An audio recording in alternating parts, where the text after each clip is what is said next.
What's going on YouTube? West Hobbies RC. So today we are back with part 4 of the Goblin RAW 580 build. So in this video, first thing we're going to go ahead and do is take care of the tail push rod. I did not do this yet. This is in the beginning. I think the first page of the assembly is to do the tail push rod, but I held off on it to get some other stuff done. So they tell you in the manual to use CA glue. Now, if you want to use CA glue, do it, but I recommend using either epoxy or JB Weld.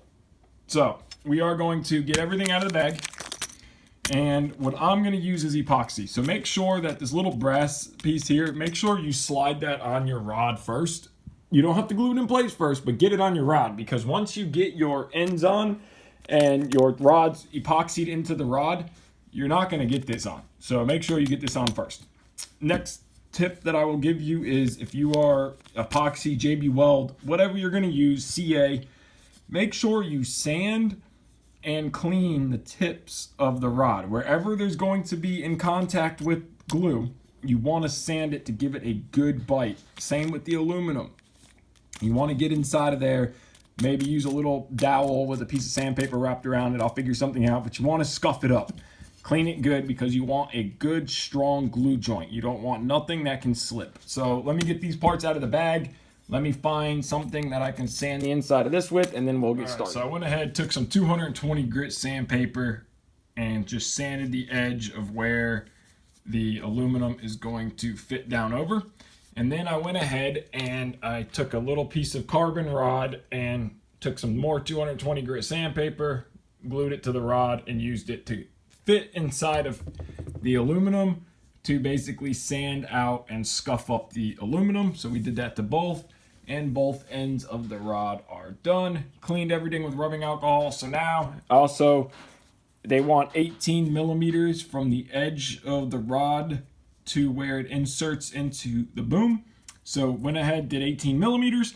So now it is time, measured both of them. So now we're going to mix up some epoxy and get these glued into place, and then let it cure overnight. All right, so we got the ends all glued up and let it cure for over 30 hours. It's been like a day and a half. I just left this push rod aside. Make sure again that your little brass insert is in the middle, or not in the middle, but in between your glued ends, because once your ends are glued, you're not getting this brass insert back.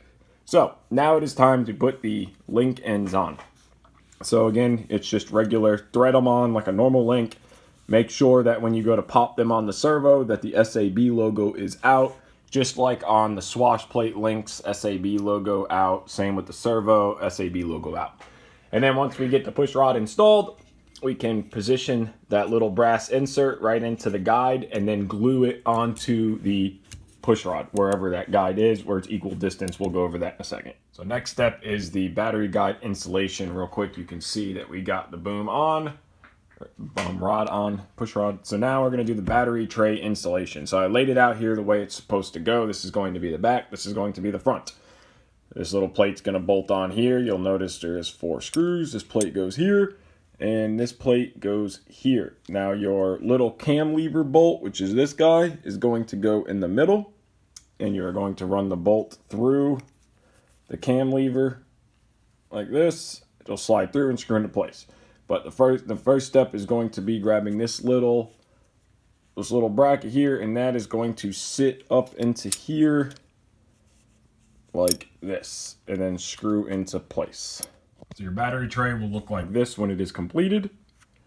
Everything nice Loctited, cam lever bolt is in. So now, and your little bracket, it's going to be front side angled down, back lid lip to the back. So now it is time to install the battery tray, and it's going to go into here through these 3 holes. 1, 2, and 3. So that's where your 3 bolts here are going to go. So let me get the camera set up on a tripod and we will get that installed. So we're going to take our battery tray, we're going to slide it in from the front. Again, this is the front, this is the back. So we're going to slide our battery tray in here, just like this, and we are going to get it to where our bolt holes line up, which is right here. So let's drop it down for a second. It is going to be a 2 millimeter driver. Now, there is 2 different size bolts, okay? You have a M2 by, I believe one is a 6mm and one is a 10mm. So the 6mm is on my driver, the 10mm is on to the left of it. We're going to be going with the 6mm first. You're going to want a dab of Loctite. Grab your battery tray, slide it up, and we'll start with the easiest bolt first. No washers on these, just Loctite. Get your first screw started. Get it snug, don't tighten. Now grab another M2 or M2.5 by 6mm. A little bit of Loctite. You're going to go through this hole. Now they do tell you in the manual that if you have some play in the tray that you can use washers. Apparently they are in the backup bag. Now your 10mm long bolt is going to go in the back, so we'll see if we need any washers, but I don't think so. It seems to fit pretty good, but this is where your last bolt's hole is going to go through. And again, the back one is going to be the M2.5 by 10mm. All right, so we're going to snug these up. Oh, sorry, wrong screw. And then we're going to flip the helicopter around and do the other side. So now it is time to do the FBL mount tray, I'm assuming is what this is called. So you got to have your little metal bracket. Okay, you're going to notice the cutout this way is going to go to the left or to the right here, and this little plate is going to sit on these inside screw holes here. So grab yourself the 2mm by or 3mm by 6mm, and you are going to, of course, Loctite. It's a 2.5mm driver. Run your screws down, and you'll have 3 of them here. You're gonna have 3 of them. So you're just gonna go ahead, run these down, leave it a little loose so that way you can position and move the tray around as need be. And this guy is going to go here. Try not to tighten anything all the way down until everything is started, and then you can go through and tighten them all up, just so stuff is not out of alignment, out of whack, and you're cross-threading screws, which is not a good thing. So now it is time for the next step, which is going to be these little rubber isolators. So you're going to want to put a dab of Loctite on them, not too much, and then you're going to run these into here. So this one goes here, and you have 4 of them. Yeah, you have 4 of them. And so run these down with your fingers, snug them up. Do the same to all 4. So it'll look like this, all 4 of them tighten down. Now grab this plate, and it is going to go countersunk holes like this, so tongued out to the back. You're gonna grab your 2mm driver, a little bit of blue Loctite, of course, and just go ahead and run all your screws down like this. Remember, don't tighten all of them completely up yet. Let them get snug, and then don't over tighten these screws because they are on a rubber isolator. So what'll happen if you try to torque them down, you're just gonna rip the isolator off. So try not to over tighten these screws. You might have to hold the isolator while you tighten. So go through and hold it with your fingers while you tighten these screws down, just so you don't rip them in half. And then do the other 2 the same way, and this tray is done. All right, so now it's time for the canopy mount installation. So you're gonna grab your little tray at a 31-3. Then you're gonna grab this little canopy mount. You're gonna take a beauty ring. It is going to go this way, so screw through. And then this little beauty ring washer. And then your canopy mount. Go ahead and tighten this down. Okay, so you're gonna have one that's gonna go this way, and then you're gonna build the other one identical, exception of an opposite side. So you're basically gonna have a left and a right. So you're gonna go this way. Little beauty ring washer. And your canopy mount. Of course, Loctite them down. Snug it up. So now you're gonna have a left and a right. So now there's 2 positions for mounting this FBL receiver tray. So you have the back position, which is going to be these 2 holes, and you have a front position, which is going to be these 2 holes.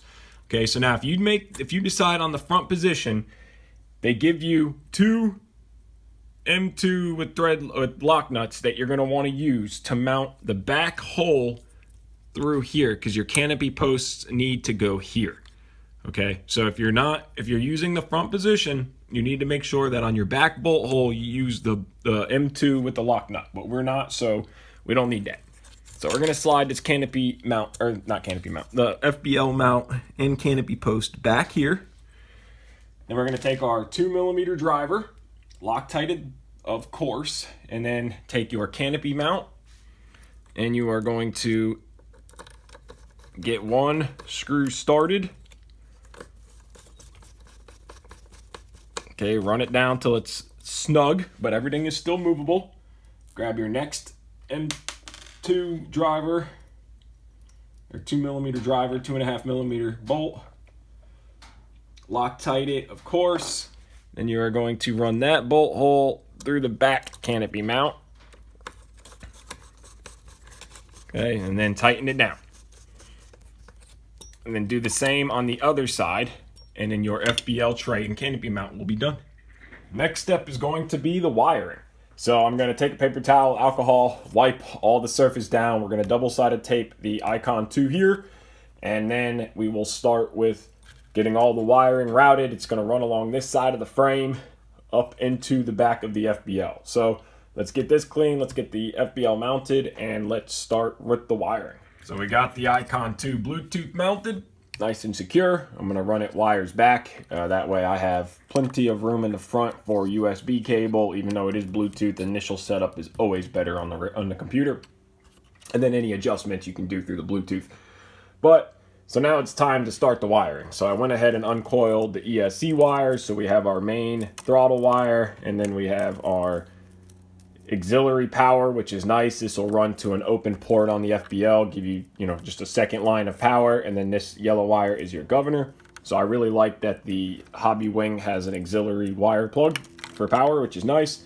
So these will run basically like this along the side. Same with these, of course. We'll heat shrink to cover all the wires, run them through the little plastic channel. We'll have to shorten the back servo wire so it is a direct, pretty much run like this right in. And then we'll have to shorten the rudder servo wire so it is a nice, clean, direct run right in.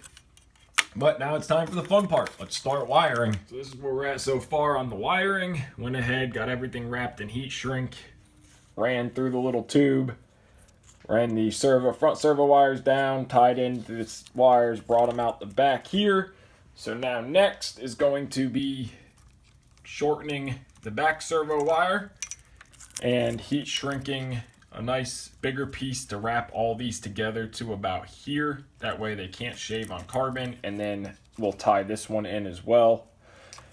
And then we got to shorten the rudder servo wire. We'll cover it in heat shrink just so it's black, and we'll run it up, and it'll pretty much be a direct shot. Throttle, power, all that stuff is going to be a direct run. We're going to run governor wire this way. Nice and clean and neat. It'll just be a nice little loop over, tie all in, and then the wiring stage will be completely done.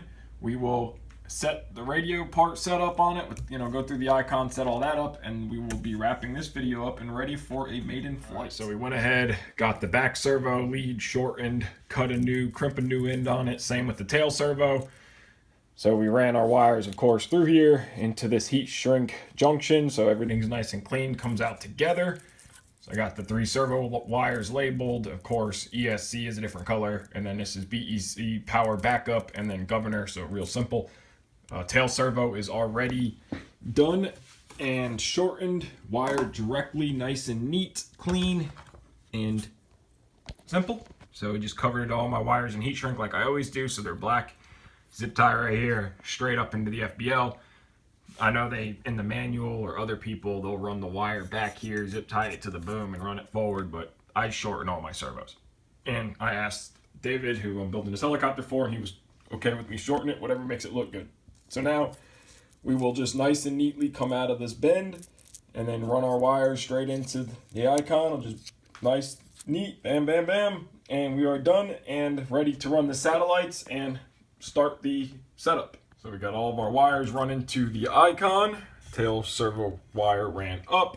So now we are ready to figure out mounting of the satellites. So we went ahead, got our EC5 put on the front. We got it pushed into place. A little tip when you're soldering EC5 connectors, they are a pain. Extremely difficult to get the bullets inside the plastic. So little tip, after you solder them, immediately push them right in. Use a flathead screwdriver from the back, press while they're still hot, and they will snap right into place. But not too hot where they'll melt the connector housing and they come crooked inside. But while they're still hot, push them in, they'll go right in super easy. We got the ESC wires ran down, zip tied up. Went ahead and heat shrunk all the wires, of course, from the ESC. All the servos run through here. Back servo runs into this 1/2-inch heat shrink that I put together, stretched it out, heated it up, pushed it over so that way it can go around. And then run back into the FBL. So now it is satellite time. So I've been playing with the idea. I stuck 2 satellites together, and there's a lot of carbon fiber on this helicopter. The canopy's all carbon fiber. Signal does not penetrate carbon fiber. So I want to get the antennas away from the carbon. So I had the idea of putting the satellites like this so that they would, and bend the antennas up, use some heat shrink to hold them there, and they would be up and out of the way of the canopy. And then I might put them back here like this, run the antennas out the front because you can change the direction of these antennas, and then that way they are away from all the carbon as well. So I'm kind of leaning towards the back, but I might do them on the front. Both ways look good, so I'm not sure yet. But I'm going to get to making the satellite cable because it has to be short regardless which way I go, and get that mounted. And now I got to find what I did with it. There it is. And then we can go on to setup. So we got the battery put in. Again, running the Pulse 5000 milliamp pack. Got that put in place, 6S. Battery wires. Now, I ran my motor wires down the front to the motor, my ESC power wires to the back. Now it does make it a little bit more tricky to get the battery in and out, but if you pull the wires to the side when you're sliding the tray in and out, it is fine. But this way it gives you a nice direct clean run, keeps the wires from being shoved in the front, keeps it clean. As far as the back goes for the satellites, not 100% sure if I like this position, but double-sided tape them together and then double-sided tape them to the back of the servo. This gets with 2 pieces of heat shrink. I heated it, bent the antenna up until it cooled. Now what this does is gets the antennas out and away from all carbon fiber. Antennas do not penetrate carbon fiber. I wanted them away from everything. So I was going to put them here, run the antennas out this way, which I can still do because the wire I made long enough to go here or here. So it's just running into the side of the icon. So for now, that's where I'm going to leave the satellite placement. Keeps the up and out of the way, clears the canopy. So now we are ready for the last step of the manual, which is the canopy grommets. And to check balance, which it is balancing perfectly, but this is with no canopy on. Helicopter sits dead level. So now we'll install the canopy grommets real quick and then plug the laptop in and get the FBL set up. All right, now for installing the canopy grommets. So you're going to get your 2 grommets and you're going to get your 2 push locks that look like this, which I really like push lock canopy mounts. So you got your 2 push lock canopy mounts. So the first thing you're going to do is grab a grommet, and you are going to want it to get it into the hole. Now putting the grommets in can be very tricky, but if you just push and walk that grommet around, you will get it installed. So you just kind of want to push it through and kind of walk it with your finger in the back. Take your finger, kind of push and massage it in, roll as you go. Do the same from the back. Push it through. Sometimes you can grab yourself a little driver, 1-2 millimeter, doesn't matter, and this can help you get the grommet put in. You just kind of walk it around the hole through the back. You'll get the grommet installed like so, and then you grab your quick connect. This will also help seat the grommet into place. You can put a little dab of oil on it if you want to help it slide easier, but then your grommet will look like this when it is done. Installed through the back, through the front. Now you do the same on the other side and you are finished.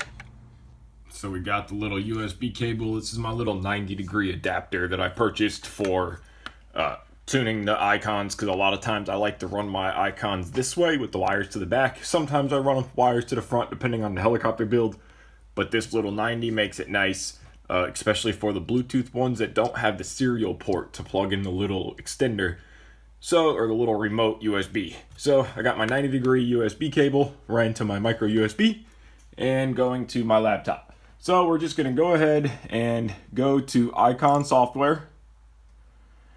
And then once icon software comes up, we're going to start programming the icon. So it'll come up and tell you, since it's a brand new icon, I already updated it, it's in factory. So now I'm not going to go through a whole in-depth video in this video on the icon setup. I do have an icon video further back on the channel. But for now, I'm going to do a full how to set up your icon. I'm not going to do it in this video because a lot of you guys might not be running icons. You might be running V-Bar, you might be running Spirit, you might be running Micro Beast, you might be running 6250 Spectrum. I don't know what FBL you guys are running. So I'm running icon. That's my FBL of choice. But I do like to go through, find the model, select it, Goblin RAW, and then just keep going through. I'm going to select 570 because there's no 580. Blade name. Going to go through and select Goblin and just go through this whole list. And basically this just tells the icon what kind of setup you're running. Motor, power, cyclic servos. When you select the cyclic servo, there's going to be a list here. And there should be every servo you're going to run is going to be in this list. So you go through, you find your servo. What this is going to do is pre-tell the icon what cyclic gains and everything you should start with. And especially on this page over here, it's going to tell you, you select 2-blade and you select the blade length. Since I selected 580 or 570, it's already selected 515 through 650. So that'll give you your cyclic gains to start with out of the box.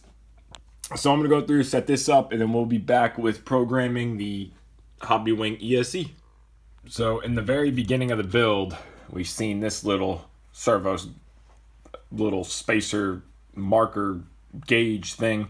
So now that we are in the servo adjustment mode, now everything works like it should. Negative pitch, positive pitch, back, forward, left, right. We're going to go to neutral stick, mid stick, and we are going to use our gauge. I already did it, but you're just going to basically take your little gauge, you're going to slide it over your servo, and you're going to make sure that your servo arm lines up with that little carbon. And you're going to do the same on this servo, and then the front servo, you're going to make sure, or the back servo is 90 degrees. And then once you have your servos set the way they should be to your little gauge, all 3 servos, you're going to look at your swash plate. Mine is set dead level, forward, completely level. Our head is completely 90. Our mixer arms are 90. Our head gauge marks are right in the center. But you would adjust these links as need be. So once your servo horns are set, you're going to adjust your actual link from the servo to the swash plate. You're not going to go into trimming it out or adding or taking away to set your swash plate. Your servo arms are 90, and now your adjustment will be on these 3 links to get a perfectly level swash plate. And in the manual, it'll give you measurements from here to here, from here to here, here to here, and go, follow those measurements with the micrometer, and you'll get a perfectly level swash plate without a swash plate leveler. All right, so now we got the blades tossed on it real quick. I highly recommend disconnecting your motor while doing this. But now we are at mid-stick on the radio. Okay, we are mid-stick in the icon. We have just leveled the swash plate. We checked all measurements. Everything is good. So now we're going to track the blades and make sure we are true mid-stick. We are at 0.3 degrees. So, is it okay? Yes, both blades are matching. It'll be okay, but it's not perfect. So, this link right here is a turnbuckle. You want to use something like a driver, and basically you're just going to go into here and you're going to turn it left or right, depending on which way you need it to go, until this pitch gauge says 0. When that says 0.00 or 0.1, then you know that this blade is good. You do the same to this blade. And then when both blades are matching, you will have perfect dead tracking without ever spooling the helicopter up, without ever staring at the blades. You can track your blades by making sure both of them are the same. And this goes for any helicopter, any FBL setup. Please don't spool the helicopter up, hold on to it, and try to track it or take it off and fly it right at your eye level. These things are no joke, and they can seriously hurt you, or even worse. So please get yourself a pitch gauge, set your blade tracking on the table. Don't even worry about trying to do it in the air. You can do it right here with a pitch gauge. And now we see that the other blade is almost a full degree off. So this blade is now set at 0.00. So now we're going to go in here and we're going to just turn this turnbuckle a little bit at a time. And we're going to come back and check. We are at 0.67. So we need to go a little more. Turnbuckle. Turn it. A little bit more. Straighten your buckles out.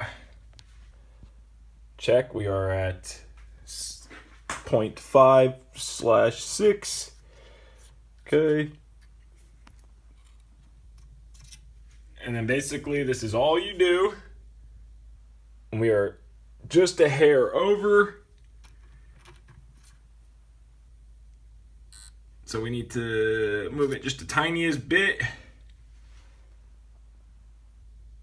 A little bit more.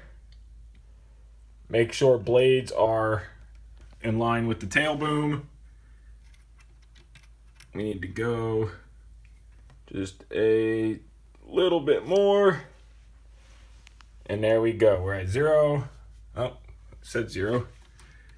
But this is all you're gonna do. A little bit at a time until you get a perfect 0-0. And now you know both blades are dead even with each other. And now that we have a perfect 0 degrees at mid stick, we're going to adjust, which I already did this, but you're going to adjust on your pitch side, positive and negative, until you get your desired pitch. So for this helicopter, I'm gonna set it up to 13.5. So I'm running 13.5, 13.6 degrees of positive pitch, and 13.6 degrees of negative pitch. And then of course we go back to mid stick. We are at 0 degrees. So now our pitch is set, positive, negative, and 0'd at mid stick. So now we move on to the rest of the setup. Again, I'm just quickly touching on this stuff because in the next Icon video that I do, which will be coming soon, I will do a full in-depth how to set up from start to finish, radio setup to helicopter. All right, so we finished up the Icon setup. We went through, checked everything. It is working like it should, and the Goblin RAW 580 is done. So we are ready for the maiden flight. It looked so good. Everything came out perfect, clean, like it should. We got tail blades on. Main blades are on. It looks incredible. SAB did a fantastic job with this model.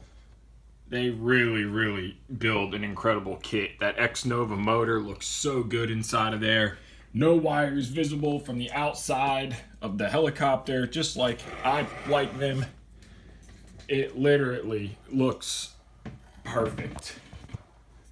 I mean, I couldn't ask for a better build. The torque servos look great. I am super excited. I cannot wait to fly this thing, which is actually what I am about to go do. So I got the pack charged up. Again, we are running the Pulse 6S 5000 milliamp 50C battery. So you can run 12S on this helicopter. You would run 3300 and you would have one pack here and then one pack here and then a plate they give you to sandwich them together, lock them in place. You could do a stick pack if you want to. I like running 2 6S packs for 12S because I use my batteries in multiple different helicopters. So I like to just have, you know, multiple packs for multiple helicopters and not just one. So this is where the pack ended up being for balance, about pretty much flush and level with the front of the tray. This is the front of the tray. This is the back of the tray. So the pack for a 5000 milliamp 6S Pulse pack is perfect there for balance. I also Velcroed the pack in place instead of double-sided tape, so that way David is going to have multiple batteries, and if he doesn't buy multiple trays, he can just pop the battery off, pop it on. If you have multiple trays, then you can do it that way, just however you like. But pack is charged up, helicopter is set up and ready. So I'm going to end the build series off here. I want to thank you guys so much for watching.